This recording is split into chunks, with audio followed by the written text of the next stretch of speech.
Hello my lovers, nizere ko mumeze neza muri amahoro. Ndi gukoresha ijwi ritoya ndi n'amasaha mfite mumeze mute, nizere ko mumeze neza mwese darlings everyone. Umva rero uyu munsi nashatse ko dukorana pancake ishobora kugusova mu gihe abantu bagize mu rugo, ushobora kuyibaha cyangwa mu gitondo cyangwa nimugoroba mu gihe wumva nyine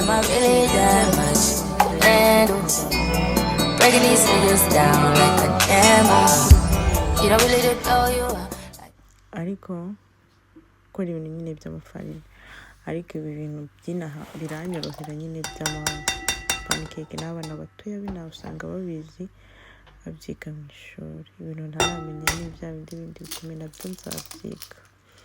Muze twigana aho ngaho, nari ndi gukoresha yogati, nkoreshamo amagi, nkoreshamo umusemburo na vanilla n'akajinja gakeya.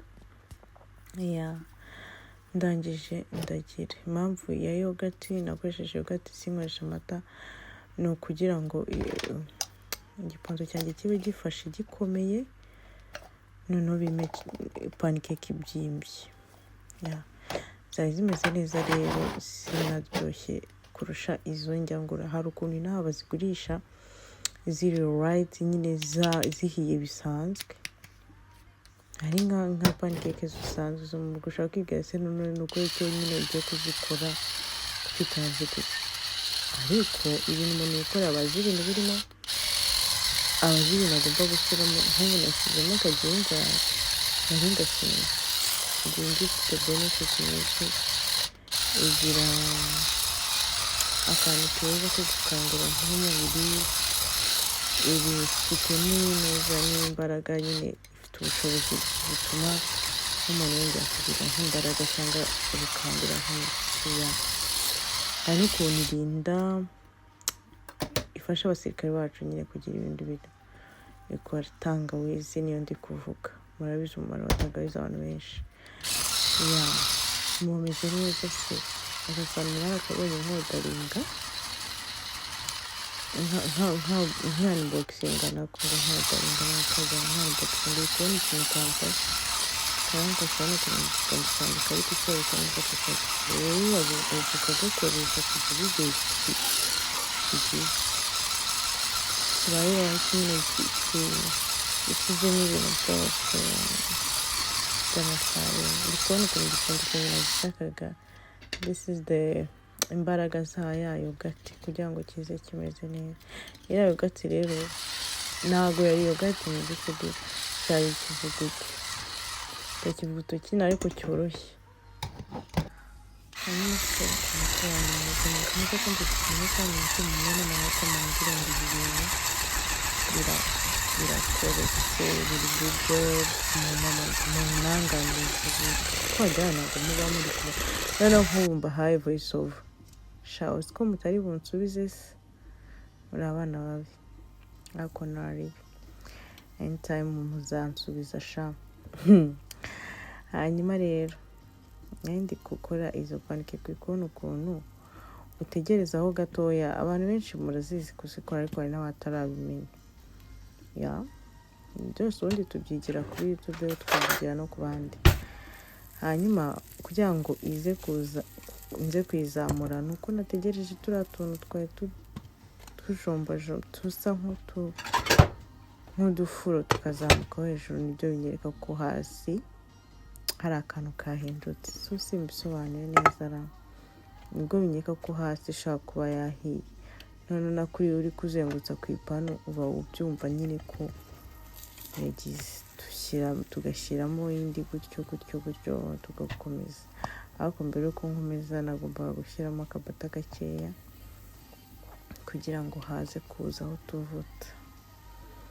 Noneho rero murumva nafatiye voice over kuko nakunda gufatisha ko binandambira ibintu ndi kubabwira ko umva ngeraho nkananirwa burundu. Hanyuma ndabasuhuje. Reka rero mbabwire ikintu nyamukuru cyagendereye kugira ngo mbaganirize. hano turaza kubonamo na game nziza iryoshye we, ndabaha inkuru yayo muri iki kintu ngiye kubaganiriza. Ariko hari akantu natekereje muri iyi minsi nyine gatuma numva nongera kumva it's better I have to share it. Ibintu rero abantu bazi kugira ngo bigire umumaro cyangwa bifite nk'ikintu bimaze nyine kuba abantu babizi, nuko babisangira n'abandi. That's why nje gusangira namwe ibi bintu nje kubaganiriza. Nashaka kubabwira rero ngo mu bintu byose umuntu ashora mu buzima cyangwa mu bintu utakarizamo igihe cyangwa mu bintu ushaka, mu bintu wumva nyine biri needs cyangwa biri on top, niba uri kunyumva, iyo ndi kureba database YouTube mbonamo abantu bari muri 20s muri 30s, ntabwo abantu bakuru mbabonamo, ni bakeya. Ubwo rero ikintu ngiye kubabwira, kubera ko tukiri bato nanjye ndishyiramo ibintu ngiye koga, ntabwo nuko ndi I'm not the perfect in it, but ndi kutryinga kubiraninga nyine ngo ndeko nabishobora. Unanambabarira kubavanga indimi ngo abantu murabyanga. Ikintu nashaka kubabwira mwa bantu, nubwo amatwi yacu atabashaka kubyumva, ariko ibi bintu niba amaze gukura, niba byaragenze bite ntabwo mbizi. Kera nanjye numvaga ibyo bintu nashaka kubyumvisha amatwi. Reka rero mbivuge mutaza kunkubita ngo ibi bintu nashaka kubwira ngo mu bintu byose ushoramo cyangwa utakarizamo igihe cyangwa ufatiramo umwanya muremure ukumva rwose igihe cyawe rwose wagitakaje, inshuti yanjye, igerageza mu bintu byose ugerageza gukora, gerageza ushaka ubumenyi, gerageza ushaka ubumenyi. Abantu ntabwo iyi topic nyivuze nirengagije religion, sinirengagije kuba ko ushaka kuza Imana, ariko mu bintu byose ushaka gukora, niba uri umukristo, nta hantu na hamwe havuga ko mu gihe uri umukristo ukwiye kutabuze ufite ikintu uzi, utari ufite ubumenyi, udafite ubuhanga mu kintu, utafite amatsiko yo kumenya ibintu. Rero nk'abantu mugerageze mushake cyangwa dushake uburyo twamenya ibintu, kubera ko niba ari ikintu nabonye muri ubu buzima, abantu benshi tujya tuvuga ngo kumenya Imana, ntabwo nshaka kubivanga, ariko umuntu w'umuhanga igihe cye cyose aba akenewe. Iyo ari ku isoko, iyo ageze ku isoko umuntu niwe bafata. Iyo ari ahantu uba usanga uwo muntu ari we bakeneye, kubera ubwonko bwe, kubera ibintu azi, kubera icyo azi. None we turi kuvugana uyu munsi, nk'umuntu akubajije ngo ni igiki wumva uzi kuko nyine ushaka guhagarara nk'ariya uki-explaininga, ukaba wagishyira ku isoko kikakubyarira umusaruro. Kirimo ubuhanga, nyine ubona ko ari ikintu gifite ubwenge pe.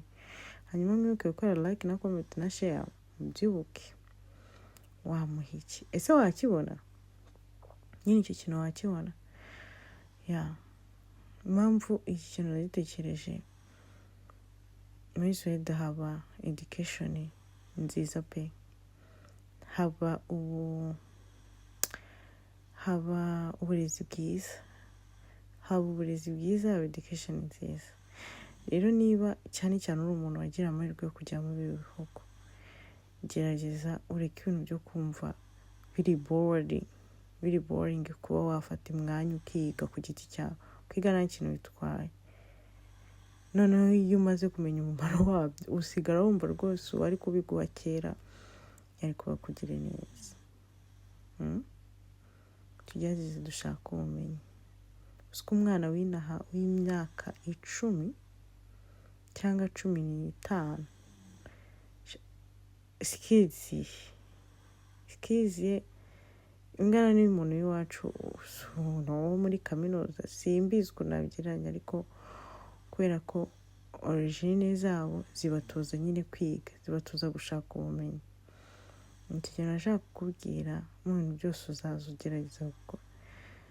Uzi ko tugira n'ingeso yo kumva tudashaka no gusoma se, no gusoma byaratunaniye. Usanga ibintu byo gusoma hari ahantu twabijugunye nta gitabo ushobora kuwugira mu rugo, cyangwa nta gitabo uzi waba warasomyeho ku buryo wambwira ntihari igitabo useruka gusoma ngo unganize wenda nk'inkuru yabo, ukakibura. Rero ibyo bintu rwose biri mu bintu biciriritse pe, biri mu bintu biciriritse. Kuba wumva udashaka kumenya ukicara. Hari abashuti banjye nzi barankubita, umubwira ati muri iyi minsi turi kwiga ntabwo ibintu bimeze neza, narabuze ngata ariko shamburiga ati njyewe nanga kwiga, akanabikubwira. Sinabarenganya rwose, nanjye kera nuko navugaga, gusa nta kintu cyiza nk'ubumenyi. Ubumenyi buraryoha. Nabimenye rero bigenze bite, kambayeho story nihute. Nizi isomo bita psychology, rinyigisha, ntabwo naryize riri naryizeho gato, rinyigisha ku understanding a society, rinyigisha ku understanding umuntu ku giti cye, umuntu wese. Ibyo bintu byaramfashije. Uranyumviye iyo naryiga, ibyo bintu nari kubimenya bigenze bite. Ubumenyi nyine uguha kumenya ugasobanukirwa. Nkaba ndasobanuye uko mbaye teacher mu bintu rero rwose, as youth, as youngers, as Gen Z, mugerageze dushaka ikintu tuzi, ibintu uzi, not kuva from Monday to Sunday to Friday. Uzi amakuru rwose yo kuri YouTube, uzi amakuru y'abahanzi bagezweho, uzi amakuru y'Abanigeria bameze utya. Ibyo bintu nta kipasa habe na gito. It's according of our time, where we spend it. Ahantu tutakaza igihe cyacu ni he? Ubu ngubu nibwo ngenda byandastandinga, si uko nkuze cyane, ariko ano ko hari ikintu bifasha. Noneho iyo hari ibintu uzi, Mana y'Isirayeli, ubona rwose waratakaye, wumva ukumva ubabajwe n'ukuntu utamenye ibintu kera. Za panikikero zacu zirarangiye, mureke tugerageze tugarukire hariya. Message yari iriya ngiyi zatwagenze, hanyuma ukazitegura neza ku buryo ziza gutera abantu apeti. Izo ni berries nari nashyizeho n'ubuki, ndagerageza mbuzengurutseho nyine kugira ngo bibe bisa neza. Hari ukuntu ibintu biba bisa neza bikabera ijisho. Ntugerageza kuzitegura abantu uzabigire bazikunze barazirya. Iranezeza rero iyo nkoze ikintu nkabona abantu baragikunze. Yes, nawe niko byagenda buriya. I think so. Nta n'umwe twagize game ku ishuri. Twagize game y'abarimu bacu bashakaga kudusezera bari gutaha. Iyi game nyine twese turayizi, abo ngabo bari kudusezera. Ariko niba ari ikintu cyiza, uri kubona ukuntu abarimu b'inaha batandukanye n'abarimu bacu. Mwarimu w'iwacu numbaza ikintu kimuga ngo ugomba gukanga abanyeshuri tukazatugutinya. Ibyo rero ntabwo baba abarimu muri kunyumva rwose muri ibe. Demo kugira ngo isomo ryawe ryumvikane ni uko uri society natwe. Niyo niyo education avugaga, ni ukuba ugerageza gushaka mugaragara muri role yawe mu gihe ugiye kwigisha. Mu buzima busanzwe ugaspendinga, ugaplayinga role yawe. Sorry, nandi kuvanga n'ibisubire. Ugaplayinga role yawe ijyanye n'ukuri umuntu, nawe ukaba umuntu, ukaba society. Ibyo bikavuga ko tugutinya, tukagukanga. Ibyo bintu hari ikintu gishobora abanyeshuri koko. Mukurikiye muri reka nceceke, mwagize neza kundeba no kumva ibintu twari turi kuvuga neza, twari turi gukora byose nubwo twabivanze. mugire ibihe byiza mukomeze mureba ku kagemu kararyoshye karasikiye nabuze ka kantu kaba kavuga ngo dudu dudu dudu dudu kakandi kemuzi ibintu n'ibisharaje cyangwa gusa nyine aho duseka barabazi none baje duseka naho umuntu ahindura nk'ijwi akigira nk'agasimba angani garagara nasikije kasanze nkikunda kuri anakunda n'abantu banjye ndabakunda yes reka ndekeraho rero mugire ibihe byiza ndabakunda subscribe mwarabuze ahantu mwagiye niho nazi muzazi igihe muzashakira sha ndacyabategereje never samugire ibihe ndakunda abo bari bambumbuye Använd era riktiga röster. Du måste gissa vem vi är. Men ni på riktigt, ni måste ju Hon själv. visade på er. Du får inte testa om bara visa.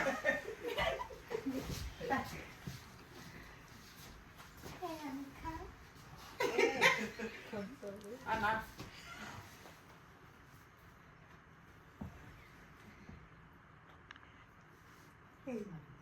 Det vet jag. Vet du det? Ja, jag känner det var Anna. Måste göra. Det går inte på. Sandra.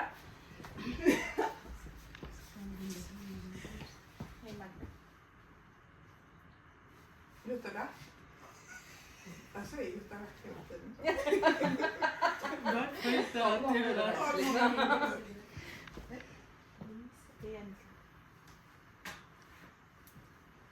Oh. Vad var det? En gång till. Vad är bättre? Man lite torkar ni. Hej Annika. Så här förställd röst.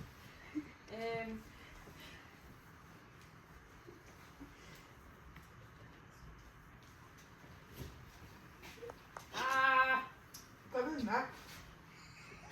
Nej, Sham. Skrek i Sham. landet.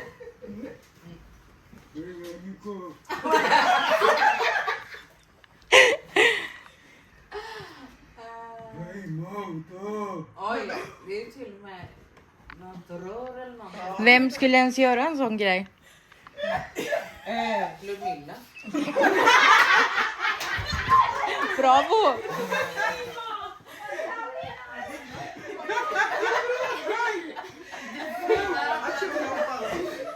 Har vi prickat några? Ja då. Ni har rätt på några. Trots att de låter som... Men det är några som är extremt duktiga att göra till sig. Här. Har vi några kvar eller är vi klara nu? Det är ett par kvar. Det är inte bara en kvar. Det är någon kvar men att ni kan inte gissa. Nej.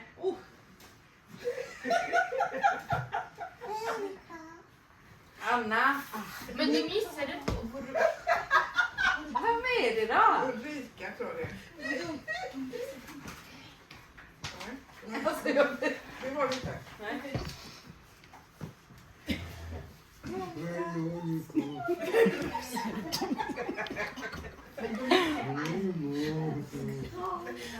Konsole. Kan du prata riktigt en gång? Ge oss en chans. Den enda som är kvar kanske ska köpa. Okej. Ja, det är lite.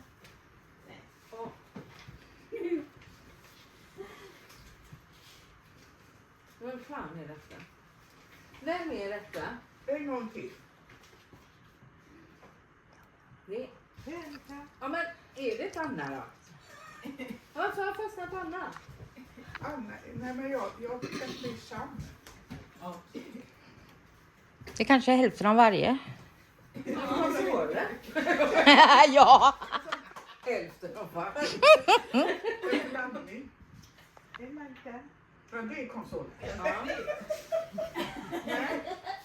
Ja, men vad? Hade hon fel? Ja. Där igen. Nej, det var det inte. Hej Annika. Davina. Ja. Hej Marta. Davina. Alltså, det låter ju som att jag fått